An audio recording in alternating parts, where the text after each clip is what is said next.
Alright, what's up everybody? How's it going? So, I have been doing a minion character and I decided to start using Animate Guardian. And as I was doing my research, there's a lot of really old videos and lots of misinformation. So I wanted to make a video on how to utilize Animate Guardian for 3.7 Legion. So there's a few options you can have. You're running a Guardian for one of two reasons. You're running it for DPS purposes, or you're running it as a utility minion to buff yourself and your other minions, right?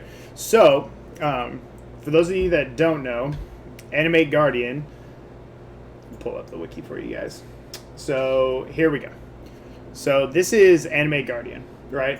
So right here, the quality on it is actually pretty nice. It gives you 2% increased move speed per 1% quality, so it comes out to a pretty decent amount of move speed once you 20 it.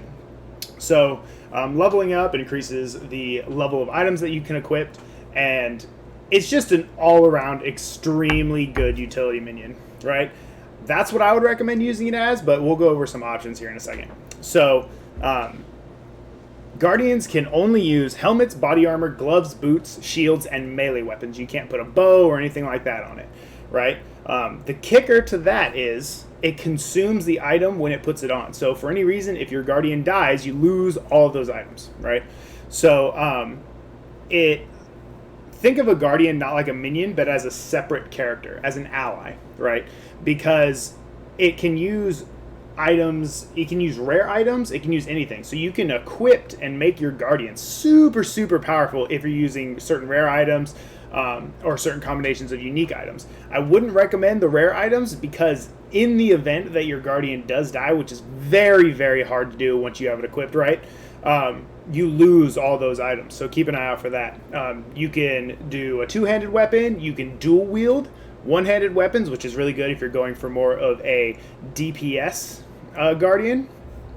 But we're going to go over the best items to use for a utility Guardian, and then we'll touch on what we want to do if you do want a little bit more DPS in your minion. So there's the stats, guys. I recommend looking at the wiki if you have any other questions, but I'll do my best to touch on everything we got, right?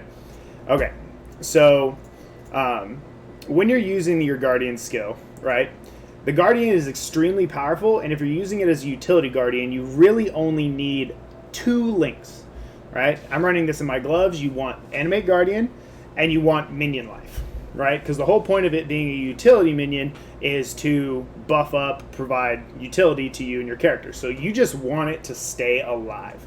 So on a minion build, you're usually pretty starved for links, so I would recommend doing it this way. So minion life and Animate Guardian. What we're gonna do is we're just gonna open up this map so you guys can see how to do this. So do not do this in your hideout, right? So if you go over here and try and drop something, it'll destroy it. Okay, don't do this in your hideout. If you try and drop it on the ground so you can use your Guardian skill on it, it will destroy the item. So don't do this in town, and do not do this in your hideout. You need to be in a map or at a waypoint somewhere in the world, right? So we're just gonna come over here, and we're just going to drop everything, right? So for the best setup items, you're going to want to use the Leer Cast Festival Mask, because this is going to give nearby allies, right? Specifically allies, right? Nearby players, stuff like that. Nearby party members, none of that works because a minion is not a player and it is not a party member. It is an ally or a minion. So only minion stuff and ally stuff that says allies specifically will apply to your Animate Guardian. So this gives us 15% increased damage, which is pretty nice. We're running comms because minion life is pretty intense. So because we're running minion life support on our Animate Guardian, this is giving us a lot of minion life. A lot. So a lot of base life is going to be really good. So we're going to drop this. And then to use it, I have it linked to spacebar. You just cast your Animate Guardian on that. And you can see this little Guardian pops up. And all he's got on is a little bitty mask right now. So you can see what items it has equipped. Right, then we're going to drop our belly. And then equip that. And you can see it just popped onto the minion. Right, you're going to rinse and repeat Belly of the Beast is extremely cheap right now, and it's probably best in slot as far as cost and utility. Gives you a lot of minion resistances and a lot of max life, which is really, really good for our Guardian because it's a utility Guardian. We just want it to be alive. So we're going to drop our comms down here, animate those. Sweet boots. All right, so the next thing is the Dying Breath Iron Staff. This is really important if you are doing this setup for a couple reasons. First off, the rolls on this do not matter. There's no variance. It's all the same thing. So just buy anyone that you can find. All of this stuff is extremely cheap, and I'll show you guys the trades so you can see exactly what I'm talking about. These are only like a chaos a piece, minus the gloves, which are like 4 chaos, and I'll show you why. So this is really, really good. Again, we're looking for allies. So if you see one mod up from the bottom, nearby allies gain 18% increased damage. That's 18% increased damage for skeletons, zombies, any minion or ally, golems, all of it. It applies to everything, right? So it's extremely good. Increased area of effect of aura skills, increased area of effect of curse skills, and increase effective curses. So the effective curses and the area of effect of curse skills come into play, or not the area of effect, but the increased effective curses comes into play with our next item. So we're going to drop that on the ground, equip that. Asenath's Gentle Touch. These are, in my opinion, the best gloves you can use on your Guardian. Some people use the frozen gloves that give you the percent life. Not that great. So this gives you temp chains on hit to your minion. So when you're fighting a boss, a tanky rare, anything, it curses it automatically with temp chains without you having to run anything on yourself. Your Guardian applies the curse, right? And they have their own curses and all that kind of stuff, and that's all on the wiki. So it applies its own independent curse, which also gets increased by the curse effect on our Dying Breath Iron Staff. These are really, really good because it doesn't remove the curse from dying enemies. So it gives you temp chains. It makes that temp chain stay on that enemy even after it's dead, and enemies killed and your corpse is affected by your curse, which is, it doesn't get removed when you're dead, explode, dealing their life as physical damage. So it also helps with clear. These are ridiculous, and it's got flat life on them. These are best in slot gloves, in my opinion. So we're going to drop those. Don't be scared by the crazy sound of my loot filter. They're not expensive.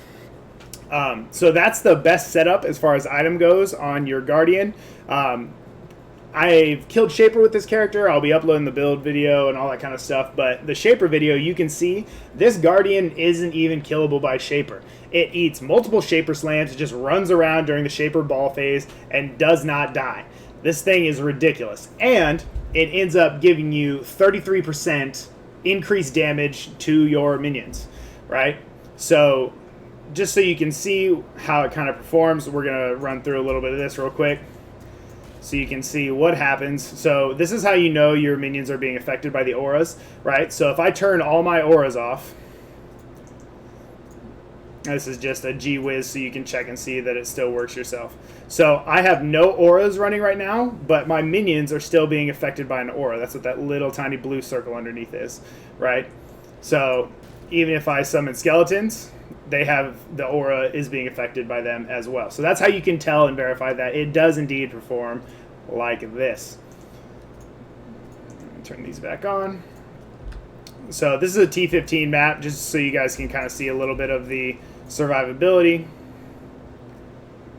Let's see. Here, I'm going to let my phantasms die off for a sec so you guys can see the survivability of the minion, the Guardian itself. Let's see. My phantasms are extremely strong. So here we go.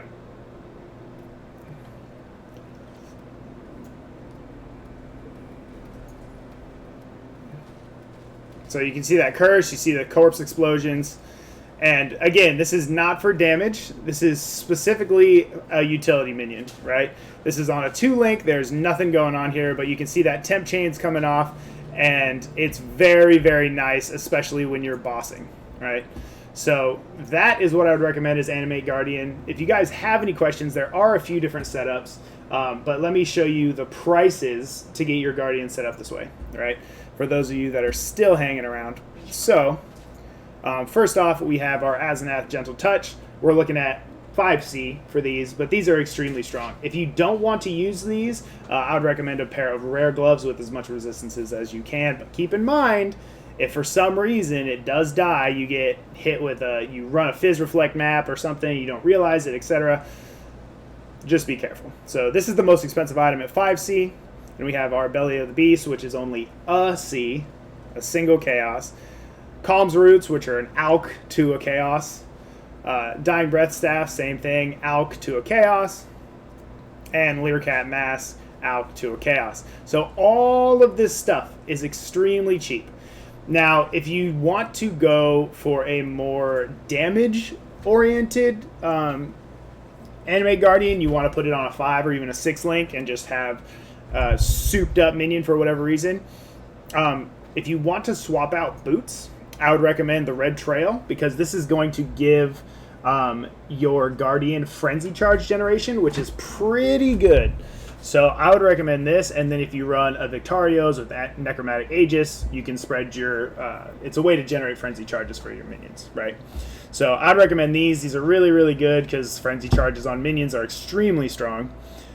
If you didn't want to use comms and you wanted a little bit more move speed, you can use Victario's Flight, because again, we're looking for allies specifically, right? So 10% increased move speed for you and nearby allies, right? Not party members, allies. This affects you and your minions. So these are good, but it does severely impact the survivability of your Guardian because you're losing out on all the life and all of the defensive capabilities that you get with comms. But this is a good one to run on your utility if you want. But if you're running haste, you're going to be pretty fast already.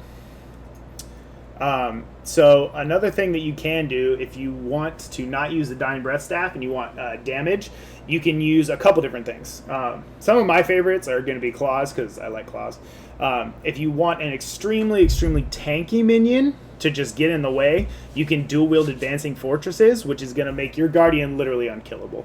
It's going to give you 30% block chance, and it's going to give you 88 life on hit, which is crazy, and it's going to give you some base life, etc. So these are going to make your Guardian extremely tanky. If you want a little bit more damage, Bloodseeker is also a good choice because it makes the leech apply instantly and gives you leech on your Guardian, right? Which is really, really good. You can get it on gems and things like that as well, but this is another way to get leech specifically on your Guardian.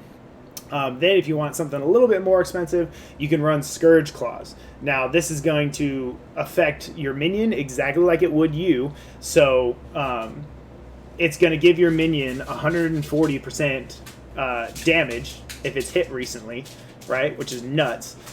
You're not going to get the triggerable effects. So the Animate Guardian does not trigger skills the same way, and that's right out of the wiki. It's actually right here. Item granted skills. Cannot use skills granted by items, equipping items like Depth Oath, Rippling Touch, Bubonic Trail, blah, blah, blah. It will not be able to use abilities like those found on On-Boost Charge. So On-Boost Charge for Endurance Charge generation does not work on Guardians. Do not use that. That's been going around a lot. I've seen it on a bunch of different videos that does not work, right? But Leerkat, Victoria's Flight, and Dying Breath apply as normal, right? So it's not going to get the Spectral Wolf on kill effect, but it is going to get 30% increased attack speed, and it's going to get 140 increased damage. So this is a good option if you want a DPS one. There's also an axe that gives Culling Strike, but it's kind of garbage in my opinion. If you're doing something poison related, that's pretty cool. Beano's Kitchen Knife would be kind of like an off-meta kind of a thing, which would be kind of neat that I've been experimenting around with. If you kill poison enemies, nearby enemies are also poisoned, and nearby allies, again, we're looking at allies specifically, regenerate 200 life per second. So this is good for your Guardian, either DPS or utility, because when it kills something, it spreads poison, and it gives you and all your minions 200 life regenerated per second, which is kind of nice. Or it should actually be 400, combining the two from Beano's. So those are a couple different options. As far as swords, I mean, really just the most DPS. Razor of the Seventh Sun would be a fun one to play around with on your Guardian. But for the most part, Scavas would also be a good choice. But for the most part, you're going to want to run it as utility, like we showed. Those are just some DPS options that you can do. I know there's other ones like strength stacking, Pillar of the Cage God, and stuff like that. But for the most part, people are going to be running it as utility. So there it is, guys. Hopefully that was helpful. Hopefully that clears up a little bit of the confusion, because there is a lot, and nobody's really done anything like this for 3.7 Legion that I have been able to find. Not a lot has changed, to be fair, but I wanted to do a more updated video for you guys. So if you have any questions, let me know. Thanks for watching, guys, and I'll see you next time.